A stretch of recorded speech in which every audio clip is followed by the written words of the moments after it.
នេះគឺជាទូរស័ព្ទដៃ Meizu 20 Pro ណាទាំងអស់គ្នាគឺជាទូរស័ព្ទដៃដែលចេញកាលពី2ទៅ3ឆ្នាំមុនហើយក៏ប៉ុន្តែនៅក្នុងឆ្នាំ2025នេះវានៅតែមានដំណើរការល្អជាមួយនឹងកញ្ចប់តម្លៃល្អមែនទែនក្រោម$300ណាទាំងអស់គ្នាអ្នកនរគ្នានឹងទទួលបានទូរស័ព្ទដៃដែលវាបំពាក់មកជាមួយនឹង chip Snapdragon 8 Gen 2ដែលវានៅតែជា chip ខ្លាំងអញ្ចឹងជាមួយនឹងប្រព័ន្ធកាមេរ៉ាដែលយើងអាចទទួលយកបានហើយមានអេក្រង់ធំប្រព័ន្ធ speaker ល្អហើយនឹង haptic engine វាក៏ល្អដែរហើយវាមានរឿង surprise ច្រើនជាងនឹងទៀតអញ្ចឹងចង់ដឹងថាតើទូរស័ព្ទដៃ Meizu 20 Pro ដែលមានតម្លៃក្រោម$300នេះធ្វើអ្វីបានខ្លះក្នុងឆ្នាំ2025តោះចូលមើលវីដេអូនេះជាមួយខ្ញុំទាំងអស់គ្នា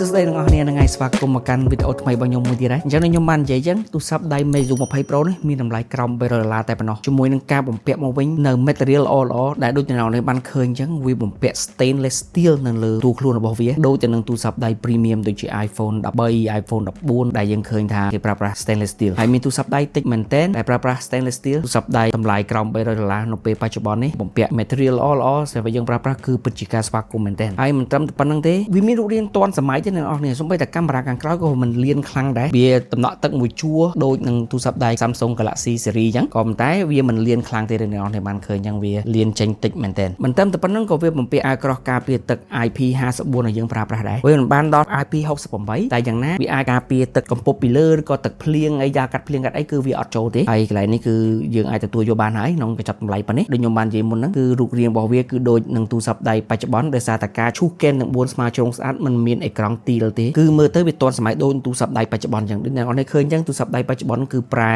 មកប្រើអេក្រង់លាតវិញអស់ហើយលែងមានអ្នកណាប្រើអេក្រង់កោងហើយនៅឆ្នាំនេះខ្ញុំឃើញ Find X9 Pro ដូចជា Vivo X300 series អីគឺប្រើអេក្រង់លាតវិញអស់ហើយលែងមានប្រើអេក្រង់កោងហើយ OnePlus 15អីជាដើមអញ្ចឹងនេះពិតជាការស្វាគមន៍មែនទែនហើយគឺជាអ្វីដែលយើងចង់បានអេក្រង់កោងខ្ញុំនិយាយដែរវាអត់មានប្រយោជន៍អីទាំងអស់ពេលដែលយើងមើលក៏ពិបាក roll screen ការពារក៏ពិបាកគឺពិបាកមួយចប់អញ្ចឹងខ្ញុំស្វាគមន៍មែនទែនពេលដែលវាមានអេក្រង់លាតហើយខាងក្រោយក៏គេដាក់កញ្ចក់សាច់គ្រឿងមកយើងកាន់ Steve ទៅមានអារម្មណ៍ថាថ្លៃដែរមិនស័ក្តិសមនឹងទូរស័ព្ទដៃដែលមានតម្លៃថោកយ៉ាងនេះទេហើយបើមើលមកជុំតួខ្លួននៅខាងក្រោមមាន speaker មួយគ្រាប់ដែល speaker មួយគ្រាប់ទៀតនៅកន្លែង earpiece នៅខាងលើមាន USB Type C រុនដាក់ SIM ហើយនៅខាងស្ដាំរបស់វាមានប៊ូតុង power បន្ទាប់មកគឺមាន volume rocker នៅខាងលើហ្នឹងទាំងអស់ហ្នឹងគឺជា stainless steel ទាំងអស់ហើយនៅខាងលើគឺមាន IR blaster គឺវាមាន IR ទៀតអ្នកទាំងអស់គ្នាអញ្ចឹងមកជុំតួខ្លួនរបស់វាខ្ញុំគិតថាប៉ុណ្ណេះវាគឺជាទូរស័ព្ទដៃមួយនិយាយបានថាវាទាន់សម័យនៃការ design របស់វាហើយនឹងការប្រើប្រាស់ material ល្អៗរបស់វាទោះបីនៅឆ្នាំ2025នេះក៏ដោយហើយអ្វីដែលខ្ញុំ surprise ទៀតគឺវាបំពាក់អេក្រង់ 6.81 អ៊ីងអ្នកនរនេះគឺវាធំមែនទែនហើយវាជាប្រភេទ LTPO ទៀត 120Hz support HDR 10+ ហើយនឹង peak brightness បាន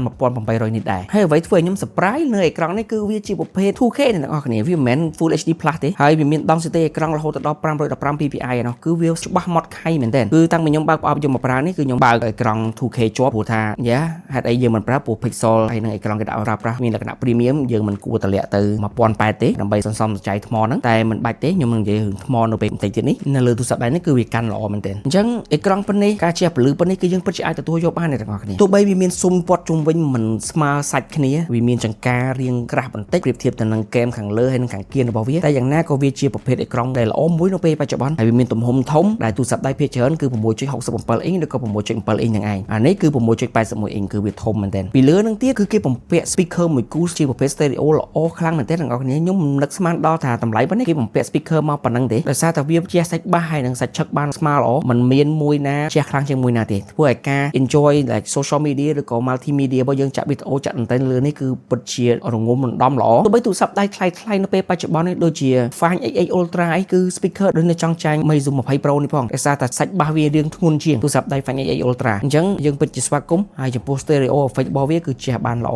ដាច់គ្នាស្អាតមែនទែនហើយអ្វីដែលខ្ញុំ surprise មួយទៀតគឺនៅខាងក្រោមអេក្រង់នេះគឺគេបំពាក់ ultrasonic sensor fingerprint scanner អ្នកទាំងអស់គ្នាគឺវាអស្ចារ្យមែនទែនមុនបងខ្ញុំ surprise នឹងថាចុះ scan វាឃើញជាពលឺនៅពីក្រោមអេក្រង់អញ្ចឹងមែនទែនទៅគឺគេដាក់ ultrasonic fingerprint scanner ដូចនឹងទូរស័ព្ទដៃរាប់ពាន់នៅពេលបច្ចុប្បន្នអញ្ចឹង Galaxy M25 Ultra Find X8 Ultra Vivo X200 Ultra ទាំងអស់នោះគឺបំពាក់ ultrasonic fingerprint scanner នៅខាងក្រោមអេក្រង់តែកុំមើលតម្លៃ800ទៅ1000ជាងនៅពេលបច្ចុប្បន្ននេះអានេះក្រោម$300គឺវាអស្ចារ្យមែនទែនហើយដំណើរការរបស់វាខ្ញុំមិនដែលជួប scan error អីម្ដងណាទេគឺមួយចេញមិនមែនជាបញ្ហាទាំង ទាំងអស់គឺ ultrasonic របស់វាគឺមានដំណើរការល្អមែនទែនហើយហ្នឹងហើយគឺជារឿងដែលពួកខ្ញុំ surprise លើទូរស័ព្ទដៃនេះមកកញ្ចប់អេក្រង់របស់វាគឺអត់មានកន្លែងណាត្រូវ complain ទេគឺល្អមែនទែនអូខេអញ្ចឹងចូលមកដល់កាមេរ៉ាបើយើងមើលទៅគឺការ set up របស់គេគឺបានល្អបើប្រៀបធៀបនៅក្នុងទូរស័ព្ទដៃកម្ពុជានៅក្នុងឆ្នាំ2025នេះដែរដោយសារតែវាបំពាក់ sensor 3មាន megapixel 50 megapixel ទាំង 3 lens តែម្ដងគឺ main lens ជាប្រភេទ wide ហ្នឹងមាន aperture 1.9 គឺ wide មែនទែនហើយមានប្រព័ន្ធ OIS មកជំនួយ lens ទី2គឺ50 megapixel ទៀតហើយជា lens telephoto មាន aperture 1.9 ទៀតហើយនឹងមាន optical zoom 2x ហើយនឹង lens ចុងក្រោយគឺ50 megapixel ultra wide ដែលមាន aperture 2.2 ហើយនឹង field of view ដែលវាអាចថតរូបបានហ្នឹងគឺ129 degree គឺវាទូលាយមែនទែនអញ្ចឹងសមត្ថភាពកាមេរ៉ារបស់វាខ្ញុំអាចនិយាយបានថាទទួលយកបានអ្នកនរគ្នាប្រព័ន្ធបន្សែងរូបភាពរបស់វាគឺលើកសាច់ពណ៌សាច់រូបភាពរបស់យើងបានច្បាស់ល្អជាមួយនឹងសាច់ detail ជាពិសេសថតនៅពេលថ្ងៃគឺ HDR របស់វាលើកសាច់រូបភាពរបស់យើងបានច្បាស់ល្អមែនទែនជាមួយនឹងការថតមេឃឬក៏ថតនៅកន្លែង shadow គឺវាអត់ឲ្យកន្លែងហ្នឹងងឹតខ្លាំងហើយក៏វាអត់ឲ្យមេឃយើងថតហ្នឹងគឺស្ញាច់ខ្លាំងពេកដែរដូចអ្នកនរបានឃើញអញ្ចឹងការបែងចែកនឹងការលើកសាច់ទឹកពណ៌របស់វាគឺបានល្អស្មើសាច់ក្នុងរូបភាពរបស់យើងទាំងមូលតែម្ដងជាមួយនឹង ultra wide ក៏ចឹងដែរវាការពារមិនឲ្យជារូបភាពមានសភាពកោងខ្លាំងទេហើយទឹកពណ៌របស់វាក៏មិនដាច់ឆ្ងាយពី main lens ដែរគឺវារក្សាវិជាសាស្ត្រទឹកពណ៌ពី main lens ទៅ ultra wide គឺបានល្អមែនទែនហើយជាមួយនឹងមុំទូលាយរបស់វា129 degree អ្នកនរគ្នានឹងចាប់សាច់រូបភាពនឹងបានទូលាយល្អមែនទែនទោះបីអ្នកនរគ្នាឈរចិត្ត subject របស់យើងក៏នៅតែថតបានទូលាយល្អដែរអញ្ចឹងអ្នកនរគ្នាអាចថតនៅអាគារឬក៏កន្លែងណាដែលអ្នកនរគ្នាទៅដើរលេងអានេះវិទ្យាជួយអ្នកនរគ្នាបានច្រើនដោយសារតែមុំទូលាយរបស់វារហូតដល់129 degree នោះទូរស័ព្ទដៃធម្មតាគឺ117 118ខ្ញុំឃើញភាគច្រើនសម្រាប់ telephoto ទោះបីវាមិនមានសមត្ថភាពបុកចូលសាច់រូបភាពដោយទូរស័ព្ទដៃកម្ពុជាដូចជា 3x optical 3.7x optical ឬក៏រហូតដល់ 5x optical អានេះបានតែ 2x ទេតែរូបភាពរបស់វាមានអីយើងអាចយកមកប្រើការបានបើសិនជាយើងចង់អានអក្សរមុំនៅចិត្តវាអាចបុកចូលសាច់រូបភាពអស់រហូតដល់ 10x តែវាធ្វើឲ្យ detail សាច់រូបភាពរបស់យើងគឺធ្លាក់ខ្លាំងហើយជាមួយនឹង crop edge គឺចូលមកច្រើនមែនទែនវាមិនបានដល់ 30x 50x ឬក៏ 100x ដោយទូរស័ព្ទដៃកម្ពុជានៅពេលបច្ចុប្បន្ននេះទេកន្លែងហ្នឹងវារៀងស្ទើរតែបើសិនជាយើងវាត្រឹមឆ្ងាយបន្តិចពីយើងគូសំយើងអាចប្រើប្រាស់វាដើម្បីអានលេខទូរស័ព្ទអានអីហ្នឹងយើងអាចយកមកប្រើប្រាស់បានតែបើឲ្យវាដូចទូរស័ព្ទដៃកម្ពុជានៅពេលបច្ចុប្បន្នហ្មងគឺអត់ទេ telephoto វាគឺរៀងស្ទើរនៅកន្លែងនេះអញ្ចឹងសមត្ថភាពវីដេអូរបស់វាគឺវាអាចថតរហូតដល់ 8K 30 frame អ្នកនរគ្នាតែខ្ញុំនិយាយម្ដងទៀត 8K 30 frame អីហ្នឹងគឺខ្ញុំអត់ recommend ទេនៅលើទូរស័ព្ទដៃ 4K 60 frame គឺជាមិត្តភក្តិដ៏ល្អបំផុតហើយរបស់យើងហើយ 4K 60 frame នៅលើនេះគឺមានសមត្ថភាពល្អហើយការទូលំនឹងរបស់វាគឺបានល្អមែនទែនជាមួយនឹងបច្ចេកវិទ្យា anti shake របស់គេគឺអ្នកនរគ្នាបើកទៅគឺវីដេអូទូលំនឹងបានល្អខ្លាំងមែនទែនទោះបីមួយចំហៀននៅបញ្ចំហៀនយើងវាមានសភាពញ័រដៃបន្តិចក៏តែ overall វីដេអូទាំងមូលគឺយើងអាចទទួលយកបានគឺការទូលំនឹងរបស់វាគឺល្អគ្រាន់បើជាយើងអត់បើក anti shake ជាមួយនឹងការស្រូបទាញយក detail និងការលើក HDR ក៏វា process បានល្អដែរគឺយើងអាចទទួលយកបានវីដេអូរបស់វាមិនមែនជាបញ្ហាទេកាមេរ៉ាខាងមុខមានទំហំ32 megapixel aperture 2.5 vigilant wide ហើយយើងអាចថតបាន 4K 30 frame ដែរអញ្ចឹង 4K 30 frame នេះវាបុកចូលមុខយើងខ្លាំងមែនទែនអ្នកនរគ្នាបានឃើញយ៉ាងវីដេអូនេះខ្ញុំដាក់ដៃទៅឆ្ងាយមែនទែនព្យាយាមដាក់ឆ្ងាយតែវានៅតែចាប់មុខយើងជិតមែនទែនដើម្បីកាត់កងជាមួយនឹងការទប់លំនឹងរបស់វីដេអូអញ្ចឹង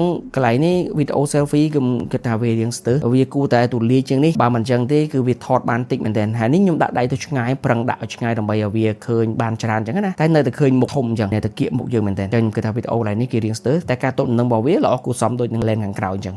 មកកញ្ចប់កាមេរ៉ាខ្ញុំគិតថាប៉ុណ្ណេះយើងអាចទទួលយកបានទោះបី telephoto របស់វាមានកម្រិតតែមកកញ្ចប់កាមេរ៉ាទាំងមូលយើងអាចកាត់កងបានក្នុងកញ្ចប់តម្លៃប៉ុណ្ណេះវាមិនមែនជាបញ្ហាទេប៉ុន្តែកន្លែងដែលវាមិនស្ទើរវិញគឺ performance អ្នកទាំងអស់គ្នាទោះបីវាប្រើ chip ចាស់ Snapdragon 8 Gen 2ដែលចេញ2-3 ឆ្នាំហើយក៏តែវានៅតែមានកម្លាំងខ្លាំងនៅពេលបច្ចុប្បន្ននេះអញ្ចឹងការងារអីដែលអ្នកទាំងអស់គ្នាគប់នៅលើនេះក៏វាអាចដំណើរការបានទោះបីវាមិនលឿនខ្លាំងហោះដូចនឹង Snapdragon 8 Elite ឬក៏ 8 Elite Gen 5ដែលទើបចេញនៅពេលបច្ចុប្បន្ននេះក៏តែវាខុសគ្នាពេលអ្នកទាំងអស់គ្នា render វីដេអូហ្នឹងវាមិនដល់2ដងឬក៏ឲ្យអ្នកទាំងអស់គ្នាធុញខ្លាំងក្នុងការ edit វីដេអូនៅលើនេះទេមួយទៀតអ្នកទាំងអស់គ្នាភាគច្រើនមិនធ្វើការ edit វីដេអូនៅលើនេះផងភាគច្រើនយើងប្រើប្រាស់ធម្មតា social media បើកចេញចូលកម្មវិធីចលហ្នឹងគឺអ្នកទាំងអស់គ្នាសឹងតែមិនដឹងថាទូរស័ព្ទដៃនេះបំពាក់ Snapdragon 8 Gen 2ផងនៅក្នុងនេះគឺខ្ញុំតែងតែទទួលបានការ update មកជាប្រចាំវានៅតែ support រហូតទេដូចឥឡូវនេះអញ្ចឹងវានៅធ្លាក់ការ update Android 15ជាមួយនឹង Flyme OS 12.3 យ៉ាឃើញថាក្រុមហ៊ុន Meizu នៅតែបន្ត update ទូរស័ព្ទដៃនេះដើម្បីឲ្យអតិថិជនខ្លួនមានអារម្មណ៍ថ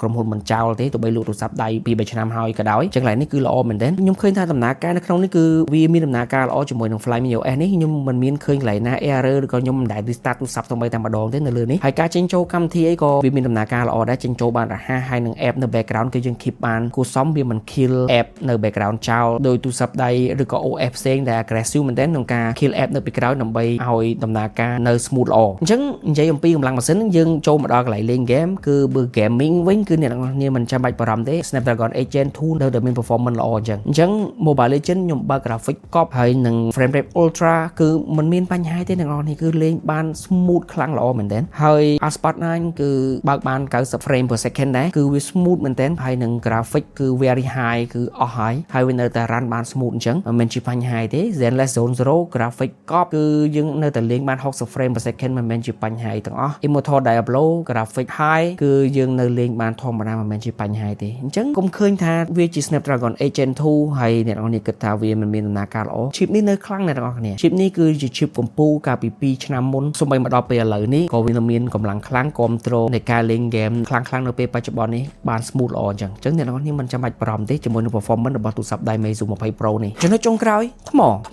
នៅលើនេះគឺល្អទៀតហើយវាជារឿង surprise ដែលខ្ញុំឆ្ងល់តែគេអាចធ្វើបានដែរនៅលើនេះគឺគេបំពាក់មកថ្មទំហំ 5000 mAh អ្នកនរគ្នាស្ដាប់មើលទៅគឺវាអត់សូវធំទេគឺវា standard ថ្មនៅពេលបច្ចុប្បន្ននេះហើយតែអ្នកទាំងអស់គ្នាកុំភ្លេចថាទូរស័ព្ទដៃនេះគឺចេញតាំងពី 2-3 ឆ្នាំមុនហើយអញ្ចឹងថ្មប៉ុណ្នេះគឺធំហើយនៅពេលនោះហើយមកដល់ពេលនេះក៏វាសឹងតែជា standard ទាបបំផុតរបស់ទូរស័ព្ទដៃពេលបច្ចុប្បន្នដែរមើល Galaxy M25 Ultra នៅ 5000 mAh ការគ្រប់គ្រងកម្លាំងសាកនៅក្នុងនេះគឺបាន 80W ដែរអ្នកទាំងអស់គ្នាគឺវាលឿនមែនទែនในការសាកថ្មពី0ទៅ100វិញខ្ញុំប្រើប្រាស់រយៈពេលត្រឹមតែ40នាទីតែប៉ុណ្ណោះហើយការសាក wireless របស់វាក៏បាន 50W ដែរកន្លែងនេះគឺ Samsung បាច់យកមក compare នៅចិត្តទេសូម្បីទូរស័ព្ទដៃកម្ពុជារបស់គេឆ្នាំ2025នេះក៏ដោយ 45W max ហើយនឹង 15W wireless charge គឺវាហួសសម័យមែនទែន Samsung មិនត្រឹមតែប៉ុណ្្នឹងទេគឺវាមាន reverse wireless charge នៅក្នុងនេះទៀតអ្នកទាំងអស់គ្នាហើយកន្លែងនេះគឺវាធ្វើឲ្យខ្ញុំឆ្ងល់ថាតម្លៃប៉ុណ្ណេះហើយគេអាចធ្វើបានអញ្ចឹងវាមានទាំង wireless charge reverse wireless charge មានមកចប់មក play នៅក្នុងនេះហើយកន្លែងនេះគឺយើងស្វាគមន៍មែនទែនវាជាកន្លែងដែលខ្ញុំ surprise មួយទៀតក្រៅពីអេក្រង់ហើយនឹង performance របស់វាគឺរឿងថ្មនេះឯងហើយថ្មទៀតសោត 5000 mAh ក៏វាបម្រើការឲ្យយើងបានល្អគួរសមមិនមែនជាបញ្ហាទេអ្នកទាំងអស់គ្នាអាចប្រើប្រាស់ទូរស័ព្ទដៃនេះពីព្រឹកទល់យប់ប្រើប្រាស់ social media ក្នុងការលេង game ពីទូចអីគឺមួយថ្ងៃសាកតែម្ដងមិនមែនជាបញ្ហាទាំងអស់អញ្ចឹងខ្ញុំគិតថាមកកញ្ចប់ខ្លួនទូរស័ព្ទដៃ Meizu 20 Pro នេះគឺវាល្អច្រើនក្នុងកញ្ចប់តម្លៃក្រោម$300ទាំងតួខ្លួនប្រណិតរបស់វាទាំងការបំពាក់អេក្រង់ល្អ performance ល្អកាមេរ៉ាអាចយកមកប្រើប្រាស់បានមិនមែនជាបញ្ហាទេហើយជាមួយនឹងថ្មក៏មានសមត្ថភាពខ្លាំងជាមួយនឹងការសហចូលវិញក៏លឿនមកកញ្ចប់តួខ្លួនរបស់ Meizu 20 Pro ខ្ញុំគិតថាអ្នកនរគ្នាចាយលុយក្រោម$300នេះមិនខុសបំណងទេបើសិនជាអ្នកនរគ្នាចង់បានទូរស័ព្ទដៃក្នុងកញ្ចប់តម្លៃប៉ុណ្ណេះហើយបាន spec ដែលល្អដែលញាត់ហួសសមត្ថភាពរបស់វាអញ្ចឹងខ្ញុំពិតជា recommend មែនទែនអញ្ចឹងបើសិនជាអ្នកនរគ្នាចង់បានទូរស័ព្ទដៃ Meizu 20 Pro ឬក៏ទូរស័ព្ទដៃផ្សេងទៀតដែលទើបចេញភ្លាមដូចជា X300 Pro អីគឺមានអស់ហើយគឺនៅហាង Henley Premium Store អ្នកនរគ្នាអាចទៅជួបគាត់បាន Xiaomi 17 Pro Max គឺមាននៅហាងគាត់អស់ហើយនៅពេលបច្ចុប្បន្ននេះអញ្ចឹងបើមានតម្រូវការទូរស័ព្ទកុំភ្លេចទៅ Henley Premium Store ទាំងអស់គ្នាអញ្ចឹងវីដេអូនេះខ្ញុំមានតែប៉ុណ្្នឹងទេបើសិនជាចូលចិត្តកុំភ្លេចចុច like ហើយនិងចែករំលែកវីដេអូនេះឲ្យអ្នកដទៃបានឃើញផងកុំភ្លេចចូលរួម subscribe ទាំងអស់គ្នាផងព្រោះថាការ subscribe របស់អ្នកទាំងអស់គ្នានឹងជួយខ្ញុំបានច្រើនមែនទែនអញ្ចឹងវីដេអូនេះខ្ញុំមានតែប៉ុណ្្នឹងទេហើយខ្ញុំនឹងជួបអ្នកទាំងអស់គ្នានៅវីដេអូក្រោយទៀត